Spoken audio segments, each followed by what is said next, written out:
Pattaya is famous for quite a few things, including the sea, the palm trees, beach road, and this place, Soy 6, Soy Yodsak, Soy Sokopop, Soy Nightwish as it's been called recently.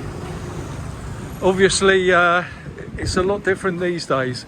If you'd have walked down here anything up to 19 months ago, the place would have just been a barrage of noise and activity, but none of that today. And this is the Nightwish bar, which was Brian Flower's very first bar and the one that started the whole Nightwish group, you know, which owns a kind of serious proportion of the bars on this soy right now. Obviously there's a man who's very keen to hear all the latest news and the latest developments as they come, but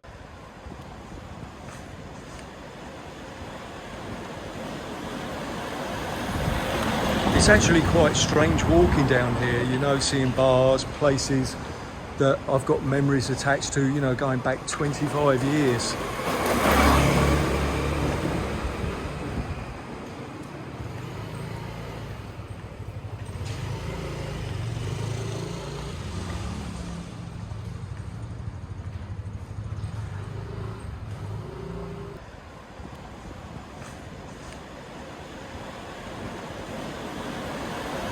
Well, Pattaya has gone through the recent disappointment of at first being told that they're one of the new designated tourist zones, and then it's kind of been tugged away from them because they've been told that, you know, they can't open the bars and sell alcohol. So obviously a big disappointment. Now, there was a meeting in the town hall yesterday, and one of the results of that was that somebody said the bars are going to be open soon, you know, get ready. Which, you know, is very easy to say, and it's very easy to interpret that as all round good news. But, you know, if you think of it from a perspective of a bar owner, you know, what's entailed with preparing for opening up again. You know, you've probably got staff who've gone home, you know, they're at the far-flung corners of the country. So you've got to summons them back. And of course, if you call people back to work from the other end of the country, you're going to feel, you know, a degree of responsibility for that. And then when you dig deeper still, you know, you think, well, you know, sure, it's got to be good news opening up, but how are the landlords going to interpret that? You know, the reality is that tourism isn't going to be anywhere like its normal level, and it might take a long time to return to its normal levels. So what are the landlords going to do? You know, obviously they've been taking knocks one way or the other for the past 19 months. Are they going to just expect full rent, you know, or are they going to be sympathetic to the bar owners? It's, you know, it really is one of those things that the deeper you dig into it, you know, the more you realise what a problem it is. Also, you know, another thing is you think that for the past 19 months, you know, these guys have been tugged around, you know, they've been told, yeah, you're open, you're closed, there's these restrictions, that restrictions, they've had to jump about, you know. They must be thinking, well, all well and good, you know, say we're told that, you know, like we can open in December. Will we open for December only to be told to shut down again in January, you know, and these are very real fears. So, you know, as with many things, you know, it's not as simple as it seems on the surface.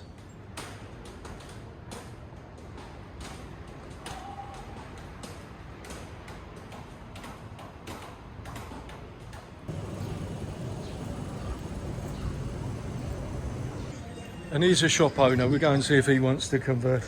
สวัสดีครับ สวัสดีครับ คุณชื่ออะไรครับ ชื่อสงบครับ อ๋อคุณครับแล้วคุณเป็นคนที่ไหน คนนครสวรรค์ครับ อ๋อรู้จักนครสวรรค์คุณรู้จักคาวโนหรือเปล่าครับ รู้จักครับ ผมชอบนะชอบคุณคาวโนต้องเป็น ครับ เมนโคดีแล้วคุณเป็นเจ้าของร้านหรือเปล่าครับ ที่นี่เป็นเจ้าของร้านที่นี่ครับ อ๋อโอเคครับคุณครับคุณเป็นเจ้าของมานานเท่าไหร่แล้วค ป รับ ระมาณ20 ปีได้แล้วครับ โอ้20 ปีได้แล้วมันคงเปลี่ยนไปเยอะ ครับ แล้วตอนนี้มันเป็นยังไงบ้างค ต รั อบ นนี้มันมีโควิดแล้วก็เงียบหน่อย ใช่คิดว่ามันตรงเงียบมากนะครับ เงียบ เขา มาก เขาบอกคุณหรือยังว่าเขาจะเปิดเมื่อไหร่ เขายังว่าจะไปเปิด1 ธันวาไม่รู้จะได้เปิดหรือเปล่า ครับ ต้องรอฟังเขาอีกที แต่ว่าเขายังบอกไม่ได้หรอกใช่ไหม ครับ มันก็ต้องเป็นแบบนี้ใช่ไหม ครับก็ต้องตามเขา เพราะว่าชายที่พัทยาไปที่ไหนก็ได้มันก็เหมือนกันใช่ไหม ครับ เงียบมากนะ เงียบมาก ตัวนี้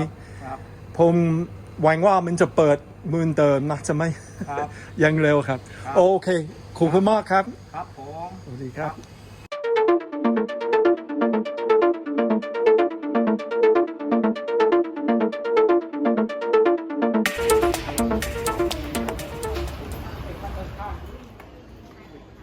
Well, I'm just going to speak now with Phil, Mr.Egg, who some of you might know from his bar, the Pub Pattaya. I'm always here, standing underneath the sign, looking a bit mean. You know, It's a cool look, mate. it's a completely cool look. unset up. I guarantee you. Yeah. Now, first thing is obviously how did you get the news that Pattaya wasn't included in the areas in which drink was permitted? Well, I got it like everyone else. I think it was off Twitter or something, and I was not happy, mate. I mean, I'm somebody that just goes, you know, just does what I'm told. Really, you know, I'm not one that is looking around for alternative theories to everything. But even I'm beginning to think that there's something going on, that there's some kind of strange things, because it doesn't really make sense to declare Pattaya as it was a week before a tourist area, and people can come. And I've encouraged people to come, you know, without quarantine, and to come and do a day's quarantine, take a test, and you're good to go. And then, oh, by the way, you can go to Bangkok and have a drink, but you can't here. So it just and also didn't make sense. Pengar as well. You know, I thought that was a bit of an odd one to include. I mean, I understand that they want to sort of trial things out first, and so they're going to do it in places that are maybe a little bit further away from Bangkok. But then they did Bangkok, and you know, it kind of doesn't make sense. And I am beginning to think that there is some sort of dark forces at work. I'm not sure what's going on, Karl. I don't know. Yeah, I know what you mean. But I have to say, Karl, you know, I've been so well patronised, I don't think is the word, by people that, you know, I mean, my bar is now, restaurant I should say, sorry, I am a restaurant, I've got a licence now. You know, it's getting quite busy now, you know, it's nice to see it is. people I'll tell you around. that one thing, you know, that myself and I know a lot of other people have got a real lot of respect for you for is the fact that, you know, you've just been really imaginative and creative in ways of, Thank you. you know, trying to keep your business ticking over. And obviously, you know, like taking care of your staff, you know, finding things for them to do, like the live pool games. The Connect Pool. Do you know, Karl, it wasn't a master plan. It was just like, I just refused to close. I'm just so bombastic. Stubborn, yeah, that's the word. I'm just like, I am not closing. So what am I going to do? Well, I'll have to think of a way to keep things going. So we did the pool, and I didn't honestly think the pool would go that well, but the girls took to it really well, and the people have, and that's good. But it built up slow, but I was looking at your viewing figures, mate, they've gone up, haven't they? But it's really important that I see myself like I'm a bar owner first, and everything, the bar comes first for me, everything. Yeah. All right, we do a bit of pool, and we'll probably still do that when well, we definitely will do that when we're back to any kind of normality, whatever normality is. But you know, my passion number one is for my business and my bar. For sure. Well, you know, that's the thing though that really strikes me is just sort of like, you know, your loyalty to your staff. As I say, I didn't think, oh, I've got to look after stuff. It was like, well, we can't open this. What are we going to do? Like, I didn't ever think, well, I'm just going to shut up and play Connect 4 for the rest of, you know, for 7 months. I couldn't. It's just not what I do. So, I think it is my stubbornness, really. Right. And do you know what, Karl? There's been times, I swear, when I've just been there and like for 4 hours, 5 hours, no customers, but just to sell that one coffee every day. You don't understand if you're a business owner, and there might be business owners out there that are watching this channel, Karl. Just that one coffee is like, yeah, there you go. You can't stop me. You know, I've got one over you. You know, it's a mental thing for me. Yeah. And the girls have been great. You know, the girls have really adapted well as well. You know, I never thought they would ever take to being on YouTube or whatever, or you know, communicating, as we all during this crisis have had to change the way that we do business, the way we communicate with each other. Definitely. And they have, and they've been very, you know, one thing to say about Thailand is the Thai people, they are very, very adaptive. They will adapt to their conditions, and they will find a positive totally. out of everything. Totally agree with that. You know, they'll get the best out of any situation. Yeah. They're just ready to put their lives in a totally different direction at the drop of a hat. Yeah. You know, something very impressive. All right, well look, thanks very much for that interview, Phil. Not a problem. I'm just going to stand here and look mean, if that's all right with you. Yeah, no, it's all right. You keep going there, mate. You keep going. I've got plenty of film left.